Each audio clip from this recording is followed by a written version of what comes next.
Okay, let's talk about HACCP. So what is HACCP exactly? It is simply a risk assessment tool. But it needs to be done in a particular way, typically following Codex guides.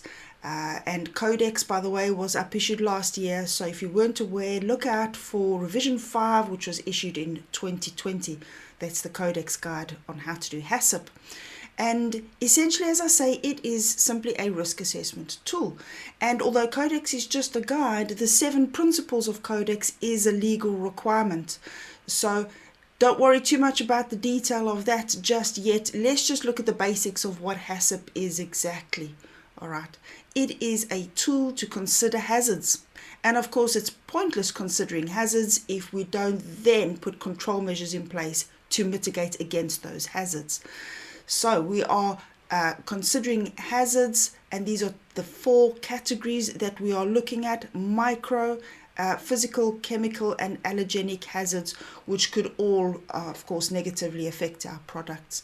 There are 2 other categories, malicious and fraud, that your HACCP team needs to consider, but we'll just focus on these for now. And so, as I said, following the 7 principles of HACCP is a legal requirement. So what do we have to do exactly? We have to use the risk assessment methodology to say where in our process, from intake all the way through to dispatch, where could these hazards cause harm in our product and obviously ultimately cause harm to the consumer, and how can we control those hazards? So we also, in addition to those, need to say, okay, for micro in particular, we've got these 3 concerns. We've got contamination, multiplication, and survival concerns. So whereas for physical, chemical, and allergen, the worst they can do is contaminate the product. And obviously that's significantly harmful to the consumer. However, for microbes, because they're alive, other than viruses, we've also got the concern of then, once they have contaminated the product, that they can then multiply. And you can see in this picture here of listeria, there's a line where you can see it's just starting to divide by mitosis. So yeah, multiplication is a further concern for anything living. And if you've got a kill step in your process, such as disinfection after cleaning, or cooking, or sterilization, or pasteurization, those are all kill steps designed to kill the microbes. And of course, the hazard there would be that if that isn't done properly, then they will potentially survive, or produce spores, which could then germinate afterwards if the spores weren't killed. And so, yeah, it gets slightly more complicated with living microbes, which could, of course, cause harm. And so let's take a look at the solution. The most fundamental requirement, or it's in the name right here, prerequisite, the most basic pre-requirement before any business makes and sells food, or indeed packaging related to food or used for food, or any storage facility. So any industries related to food, they all need to have prerequisites in place. It is a pre-requirement before you then make that food available to somebody to consume. And so these pre-requirements or prerequisite programs are the most basic things that we already have to have in place. You have to have pest control sorted. You have to have waste management done and dusted. You need staff that you've effectively trained to carry out your processes, your manufacturing processes according to procedures. All of those wonderful things, they are all prerequisites. And they're also known as good hygiene practices. So let's focus on good hygiene practices such as washing hands effectively and observing your hygiene policy, which includes the wearing of, or the not wearing of, jewelry in the factory, not taking medicines and food and drink into the factory, things like that. Those are all good hygiene practices. And then, in addition to all of these wonderful control measures that we've got in place to mitigate against the hazards of getting micro, physical, chemical, or allergenic hazards in the product, we might also need additional controls at specific steps in our process. So, for example, at a specific step in your process, you might need to filter your liquid product, or you might need a metal detector for all your product to go through, or you might need magnets, for example. So additional specific controls are control points in addition to these pre-RPs and good hygiene practices.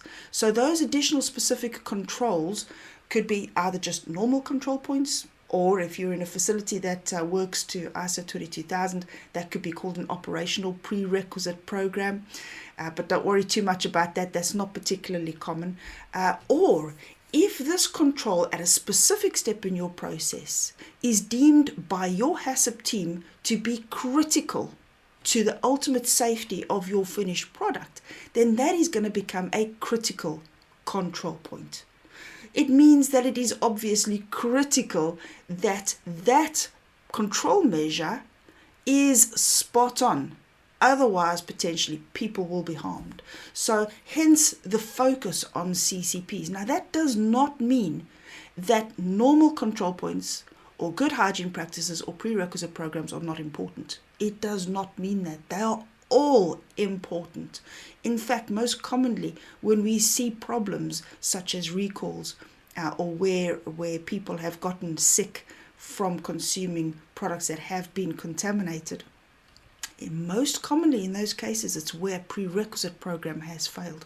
So it is absolutely essential that all of the control measures that we have in place are controlled and that they are working effectively for us to make a safe product.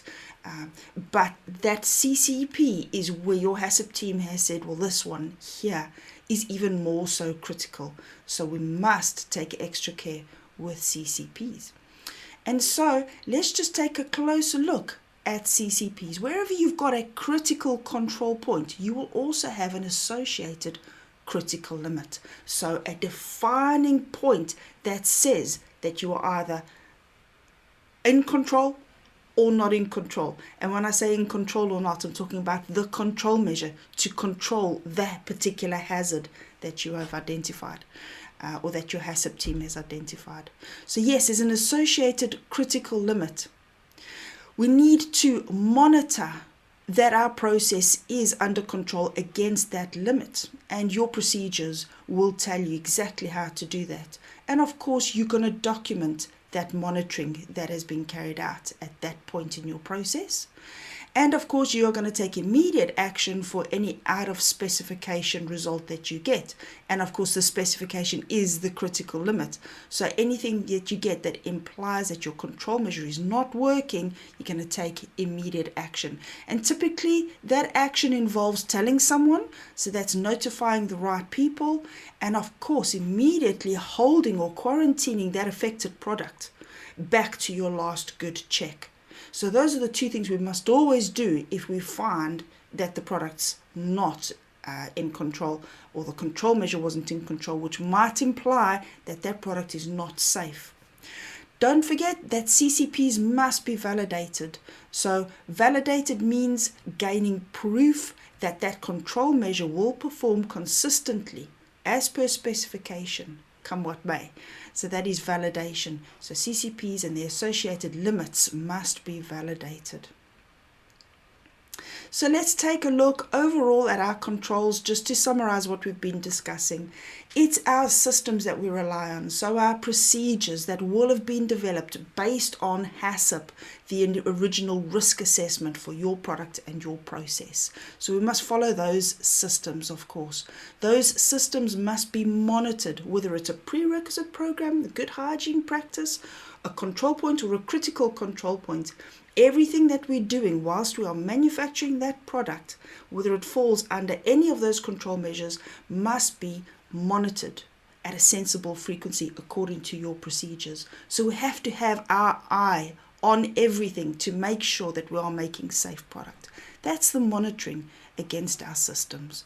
And of course, again, we rely absolutely on you. So it's all about people. It always is. So we absolutely trust our people and rely on our people.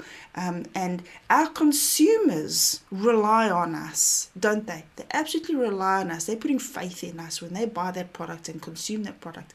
Give it to their kids and their aunties and their uncles. They are trusting us to be giving them a safe product. And so if you need any further training, don't forget you can always visit our website and get in touch with us. Thank you.